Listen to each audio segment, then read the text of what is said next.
Pranam Acharji. My name is Ashank. I'm an alumnus of this college and currently studying in IIT Delhi. So today is Subhas Chandra Bose Jayanti, and as we know that at the young age of 15 only he read the biography of Swami Vivekananda, and subsequently he read the teachings of Ramakrishna Paramhans and the Upanishads also. And this is not known mostly about this part of his life is not known apart from being a revolutionary. And and we also know that Bhagavad Gita was the teachings of Bhagavad Gita was really inspirational for him and has a special impact on his life.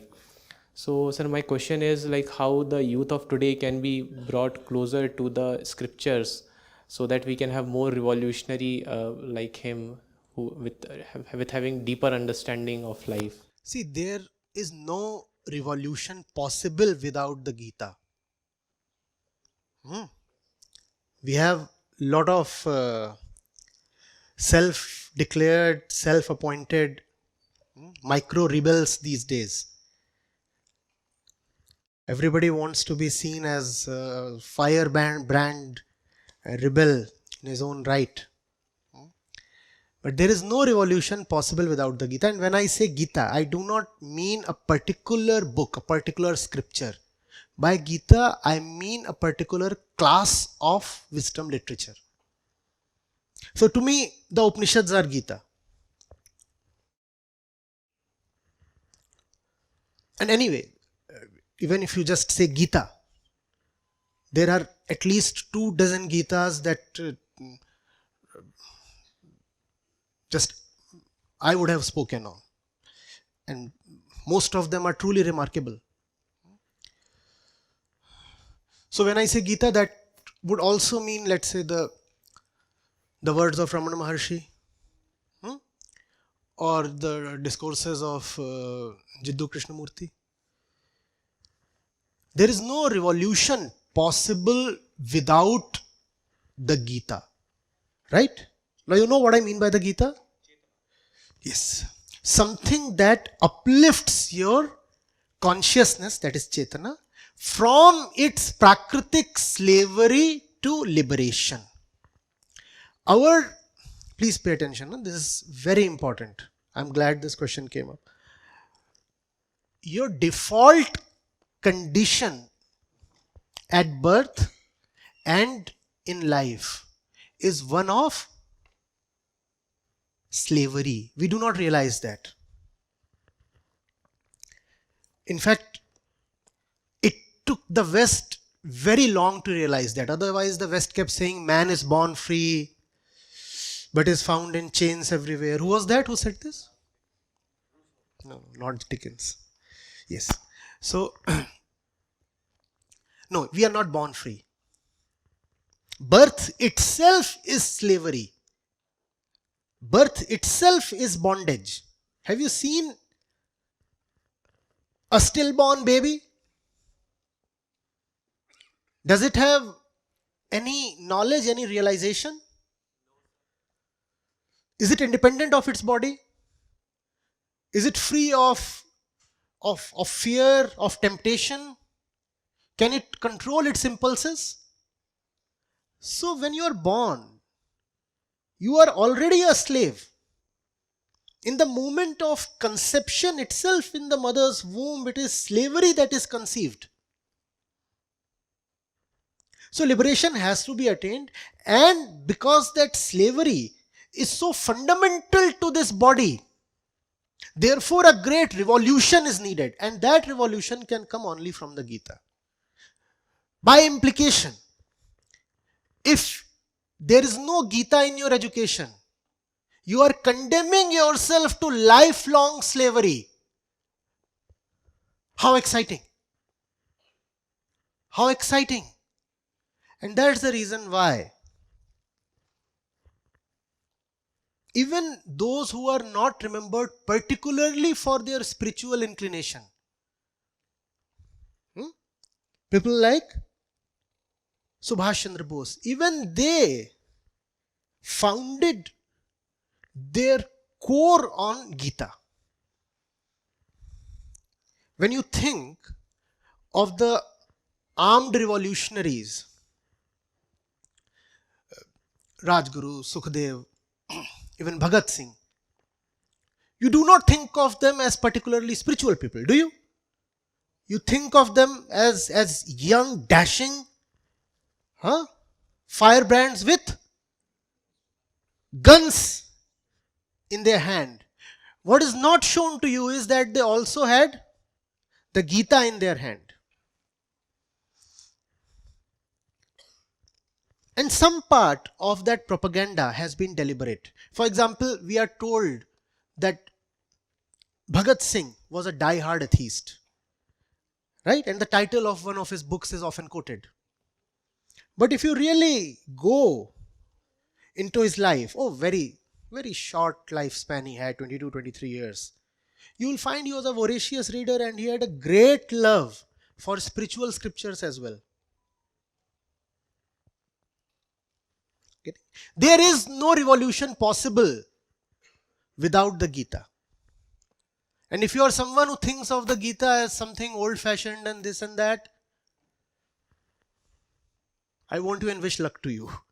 No point wishing luck to you. Even luck cannot save you. Finished. Game up. Are you getting it? It's therefore very important to read on your own of the people in the world who have contributed in remarkable ways. Those people can be counted on fingertips, but they are the ones who have made life worth living. And if you go into the details of their lives, you will invariably find very strong spiritual imprints. It is impossible to be a great person in any field without being spiritual. And being spiritual is not about conforming to the images of spirituality, wearing particular colors, following traditions or superstitions or rituals or no. Spirituality is none of that. Spirituality is simply what our friend here referred to, an opening up of the mind, an awakening of consciousness. There is nothing esoteric, nothing mystical in it. What we are having here is a spiritual process. It's much the same as any other classroom lecture. There can be a textbook and there can be a syllabus. And this field deserves that. It's called education of the self. Knowing what your mind is like. It's close to psychology. It incorporates elements of neuroscience as well. But it has one thing that sciences do not want to touch: the urge of the ego for liberation. Therefore, spirituality includes love. Love of the highest order. The love of the ego for its liberated self, for its liberated state. That's not a state, but still. Are you getting it?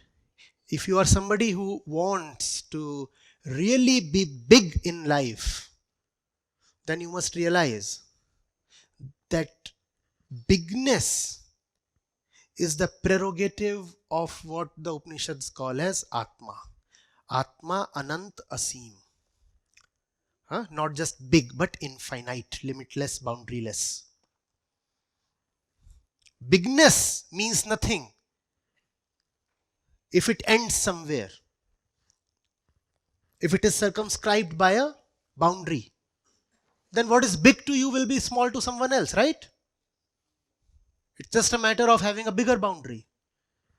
So bigness has a meaning only when bigness means infinity. And everything about your body, your mind, your thoughts and material universe is simply finite. Therefore, bigness lies in being untouched from that which is small, meaning finite. Can I just see that the hunger within me is not going to be satiated by anything that is limited? So why waste my time running after these small things? Because I have already have had enough of a run. 5 years or 10 years of experimentation is sufficient. Even 2 years suffices. And I have seen, irrespective of how much I have of what this has to offer, there is an internal clamor for more. The world outside is innumerable. It can be put in numbers, right? Is there ever a number that is final? You can always add one more zero. And you just have 10% of what you had. Are you getting it? 10% is not something you can ever be satisfied with. And you were reduced to 10% just by addition of a zero to what you have. Therefore, the limited world is never going to satisfy you. And you deserve to be satisfied. You are not born to suffer. You are not born to remain restless. You are not born to keep feeling like a slave.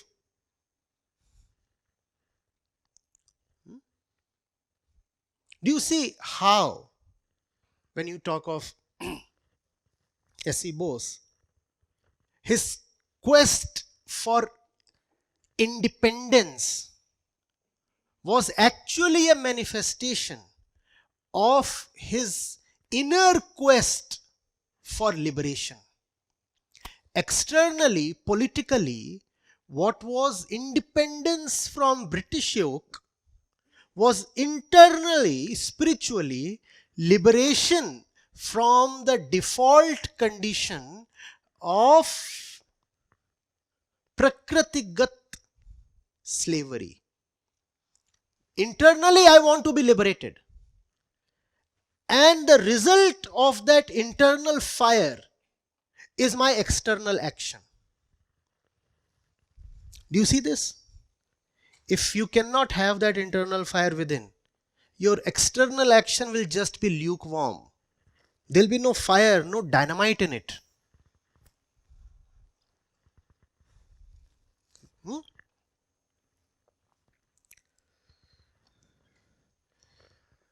You'll be always afraid of death. What kind of revolution can you do if it's the body that's always at the top of your mind? You require a Gita to tell you that this is perishable and would anyway go. Don't be too bothered about this. This is just a resource to be used. This is not a master to be served. You remain in that which remains, whether this remains or not. You require the Gita to remind you that there is something that never gets destroyed because it never gets created. And therefore there is no need to be afraid.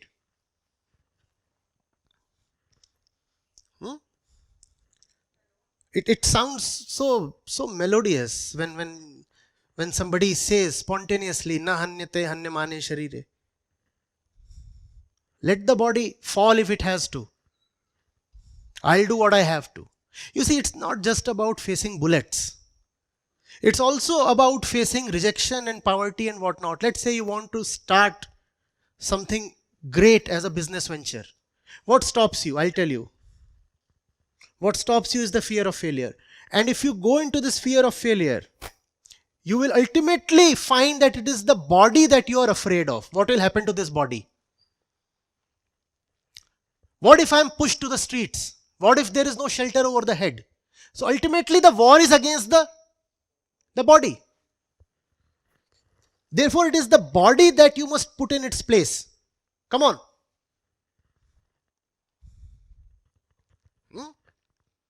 When it comes to the body, we were just discussing yesterday or day before in the Gita session. When it comes to the body, the Gita says titikshasva. Tolerate. No point raising a big hue and cry. Tolerate. And when it comes to the right action, the Gita says yudhyasu, fight. Your job is to fight. And in the process of fighting, bear what you have to. Now do you see the metal that a Bose is made of? Tolerate and fight. And you cannot say that if you are far removed from the Gita. I said I won't even wish you luck if the Gita is not the core of your life. And when I said Gita, I hope I made it clear that by Gita I mean wisdom literature that pulls you up, that opens up the knots within. It could be the Srimad Bhagavad Gita or any other book.